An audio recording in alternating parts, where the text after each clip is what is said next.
Hello, it's a Happy Healthcare Professionals live show. It happens every single week on a Wednesday, 8 o'clock. I hope you are well this evening and enjoying your evening. If it's Eid for you tomorrow, then I'm going to wish you a happy Eid for tomorrow, Eid Mubarak for tomorrow. I hope that you have got something really nice planned because it's going to be the first one that you can actually spend with the family for a while. So I really hope that you enjoy it. For those of you guys who are celebrating Eid tomorrow. If you don't know who I am, let me introduce myself. My name is Komal. I'm a former national level pharmacist turned pharmacy career change coach. And I love helping pharmacy professionals to create their careers that are full of their ambitions, that are full of freedom, flexibility, and fulfillment. I believe that as pharmacy professionals and as healthcare professionals, we have got incredible skills that we can use to create a portfolio career or a career that you absolutely love. And you can become that happy healthcare professional again. So I'm so pleased that you are here with me today for tonight's show. I am going to be talking about mindset tricks to ace your interview. And this live actually came to me because I was doing a coaching session with a colleague.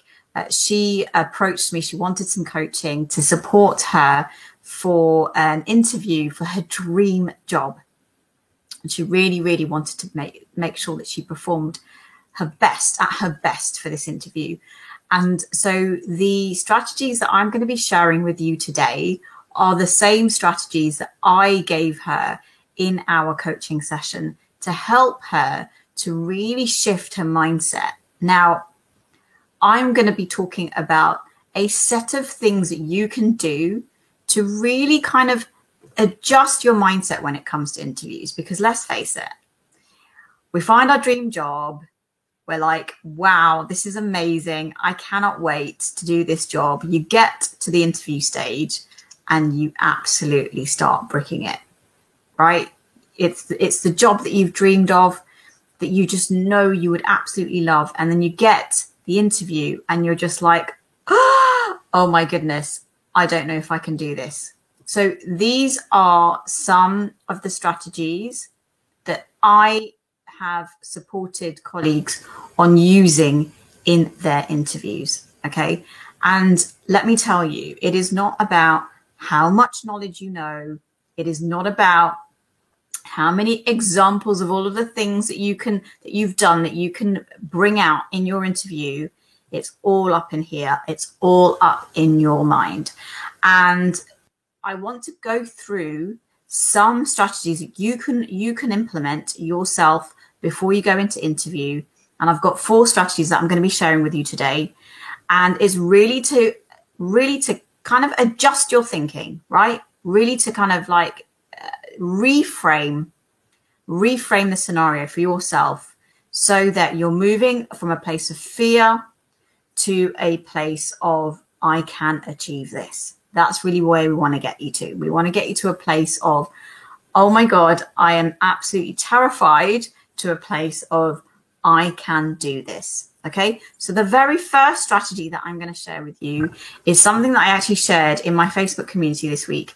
And it's called Lack or Learn. Now, when we look at a job description, perhaps, or a job profile, there are inevitably going to be points within that profile that you look at and you think, I cannot do those things. Like, I do not tick the box when it comes to those things. We've all been there. We've all seen those on job descriptions where there are going to be activities or responsibilities that we think, I just don't have any skills in that area. Now, I want you to think, how does that make you feel when you see that item on a job profile or a job description, or that responsibility on a job profile or job description? I want you to think about how you feel. Now, you're likely to feel like you are not good enough. You're likely to feel that you can't do this job because you've not quite ticked that box. And I really want you to shift your thinking from lack to learn.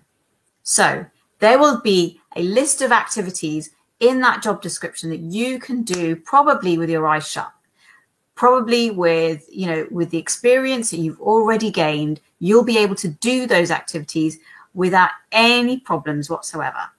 So you want to focus on those things. And then the areas where you think, I really don't know what I can do here, I'm not sure whether I can actually tick the box here, I want you to shift your mindset from lack to learn. And by doing that, what you're doing is you're asking yourself the question of, by undertaking this activity in this role, what am I going to learn? So instead of saying, I'm not quite enough, you're actually asking yourself, what am I going to learn by doing this part of the job? And that shifts you from a mindset of not good enough to growth. Okay, so you're going from a fixed mindset to a growth mindset. And that's really where you want to be when you're looking at these activities, because inevitably in your interview, you're going to be asked about those activities that are in your job description in some way, shape, or form. And when you shift your mindset from lack to learn, and you're thinking about all the things you can learn by taking on those activities, that's when you really, really can step into performing incredibly well in your interview, because you're coming from the place of, what am I going to learn? So that's my trick number one, mindset trick number one, which is shift your mindset from lack to learn. Mindset trick number two is, and this is from crapping it to curiosity. We've all been there, right? Where you are going to go for that interview and you are absolutely crapping it, right? It's natural. It's natural. You are going to be really, really scared. Many of us are when we go to interviews. We're terrified. But I want you to shift yourself from crapping it to curiosity. And this trick specifically can be applied to when you get a question that you don't know the answer to. And you're going to get that. You are going to get questions that you're going to be asked in your interview that you just don't have an answer to. And you know what? That's okay. But instead of going from, oh my goodness, I have got no idea what I'm going to say to this question, I want you to shift from crapping it to curiosity, to becoming curious about what that question is asking of you. And when you do that, you actually shift your thinking from how am I going to scramble around to try and answer this question, to actually coming up with some really interesting ideas. And that's what you want to be showcasing of yourself, right? You are someone who is innovative. You are someone who is adaptable. You are somebody who can think on the spot. And by shifting your mindset from crapping it, oh my goodness, to being curious, that's what you're doing. So that's my tip number two in terms of your mindset shifts. Go from crapping it to curiosity. And then my mindset shift number three is going from rather than thinking about the what, thinking about the how. Now, this specifically relates to scenarios that you might be asked in an interview, and you are likely to be asked about scenarios, and you may not know how to get to the outcome.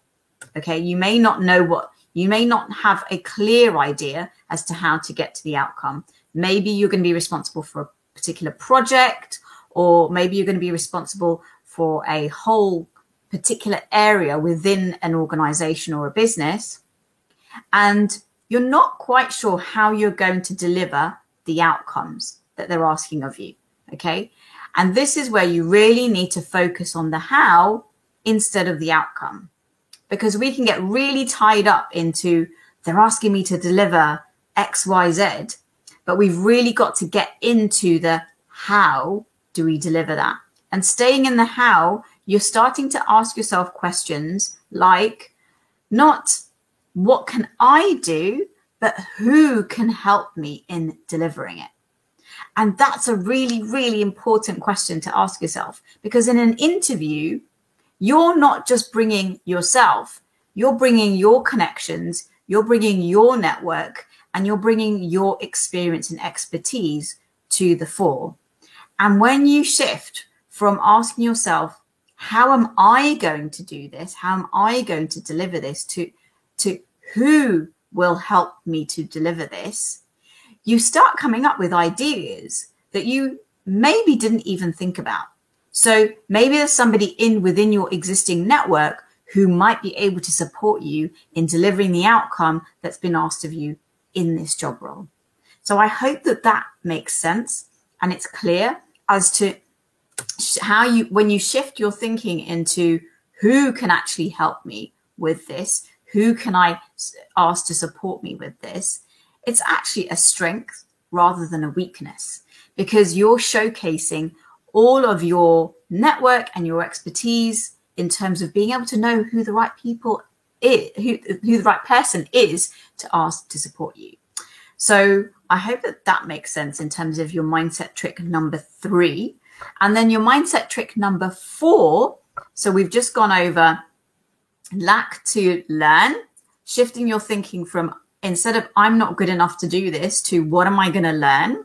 And this is a real trick that we use in the growth mindset. So you're moving from a fixed mindset to a growth mindset. And then we've got crapping it to curiosity. And that's really when you get asked a question that you really don't know the answer to. So instead of sitting in the, oh my God, I have no idea how to answer this, you shift your thinking to curiosity. Be curious about the question that's been asked and be curious about the potential answer to that question.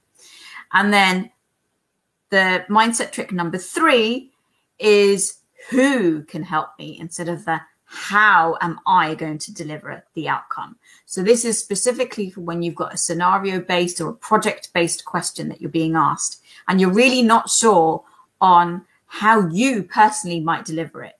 Think about who you can leverage to help you to deliver it. And that will help you to come up with ideas that you may not have come up with previously. And then my 4th trick is, and this is probably the most important one, and the one that is the least utilized, I can tell you for a fact, I know this because I speak to so many colleagues who do not utilize this at all. And it is absolutely pivotal. And I call it the 3 Bs. And it's called the 3 Bs for a very specific reason. It's called belief, behavior, and being. Belief, behavior, and being are 3 absolutely critical mindset tricks to being able to totally ace your interview. So you have to believe that you can get the job. You have to believe that you can do the role. If you don't believe that you can do the role, you are unlikely to be able to get that job. You must step into the belief first. And it's like anything. Think about anything that you've done in your life. You've had to believe that you can achieve it before the actual fruits of that have come into light. So, for example, maybe you didn't believe that you could. Maybe you wanted to pass your independent prescribers exam, right? You had to believe at some stage. You had to believe that you could pass that exam in order to actually become a prescriber. Or maybe it was with your pharmacy degree, or maybe it was with a postgraduate. You had to believe that you could actually achieve that before you actually did it. And that applies to interviews as well, because you have to believe that you can actually do the job. And one of the best ways of doing it is to actually imagine yourself doing that role. Imagine yourself being in that role, doing that role day in, day out. And when you start to actually imagine yourself doing that role, you are embedding the belief that it is possible. So that's the first of the Bs. What that leads to is a change in your behavior. Because when you believe that you can actually do that role, you shift your behavior accordingly. And what that does is it actually shifts the way in which you show up for your interview. Because you've been training your mind into believing that you can do that job And therefore, you will walk in with a completely different energy to if you didn't believe that you could do that job. So that leads to the behavior. And the behavior leads to the being. And that is the new identity that you have taken on by being in that role. Because every single time we make a career change, every single time we make a career shift, we are shifting our own identity. We're shifting our belief in ourselves and what is possible for ourselves. And so the 3 B's is probably the most critical mindset trick that you can implement when it comes to your interviews, because you have to believe that you can do the job, and you do that by imagining yourself doing the role, and that will shift your behavior going into interview, which will eventually lead to an identity change once you are in that role. So I hope that you have found these mindset tricks really useful. Please leave me a comment and let me know which ones you found the most useful. I would love to know. And if you're watching this on a replay, then drop me a hashtag replay and let me know that you watched this. I would love to know what you found useful, what takeaways you had from today's live. And I look forward to interacting with you over the coming week. And if you are interested in needing the support with your career, then reach out to me and I will be more than happy to support you. So take care and have a great week, and I will see you next week. Bye.